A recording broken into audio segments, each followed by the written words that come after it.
Good afternoon, Tom Clancy, Deputy Chief of the Littleton Fire Department. I'm here with firefighter Al Sundquist and firefighter Mike de Blasio behind the camera. And we're here today to talk about shoveling out your hydrants and why it's so important, and especially in light of the blizzard winter we're having in 2015. So what we're doing today is just we found one here on Grist Mill Road where someone's been kind enough to plow in front of it. But we're going to demonstrate why it's important that how we clear it, and then we're going to do what we call dressing the hydrant, which is the appliances that we put on it should your house catch on fire. We need the water from the hydrant to supply our fire trucks. One thing you will note here is you'll see these yellow posts. They're placed in front of the hydrants in the direction of travel. So if those 100 times a year you drive by your house and never thought of your hydrant or your neighbor's hydrant, if you were looking for it and it was buried, that's one indicator that going in the direction of travel of the street, most likely the hydrant is on the other side. Not necessarily always the case. Right now, Al and I are going to shovel around that, and then we're going to show you how we go about dressing a hydrant for fire operations.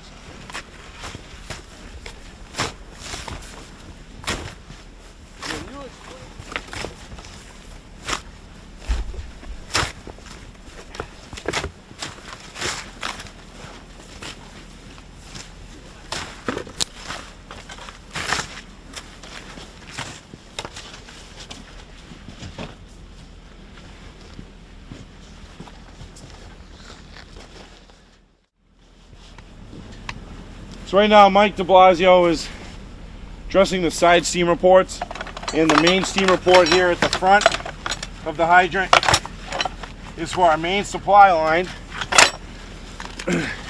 This will eventually get attached to the fire engine, but this particular fire hydrant has 3 steamer ports. The large diameter hose off the fire engine, this is why we need a lot of space. Sometimes you may have a high snowbank. If we can at least get 3 or 4 feet around it, we can sometimes loop the fire hydrant hose up and over the snowbank.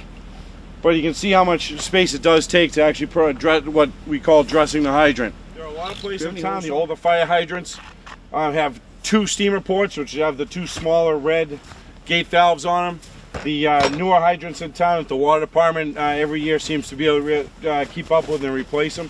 That's the 3 main steamer ports, and the largest one here fits our 4-inch diameter hose. That's our main supply hose. It carries about 1,000 gallons of water per minute, and hence the reason for any sort of firefighting activities anywhere in town.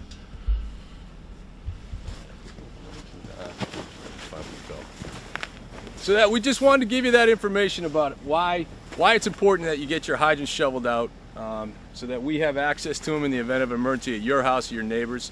Understanding that we do our best to try and get out and get all the hydrants shoveled. The fire department's responsible for the hydrants in town on the east side of 495. The water department does their best to get the hydrants on the west side of town shoveled out. But regardless, for those of you this winter that have been diligent in getting after it storm after storm and cleaning it, we really appreciate it. It makes our job a lot easier. We know it's been very, very hard. It's one of those, as soon as you finish, it's been buried again. But for those of you, if you want, you can call the station and ask us to come to your house. If you have an elderly neighbor that needs their hydrants shoveled out, either help them or call us, and we'll do our best to get out there and shovel your hydrants. Thank you for everyone who's been helping out. If you have any questions, you can always call the fire department, 978-540-2302. Anything to add, guys? This is one of over 700 fire hydrants in town. In between our emergency runs, we do make every attempt to get out and shovel them to assist the public. But again, any help from friends and neighbors is greatly appreciated for, again, one of 700 fire hydrants in town. Thank you.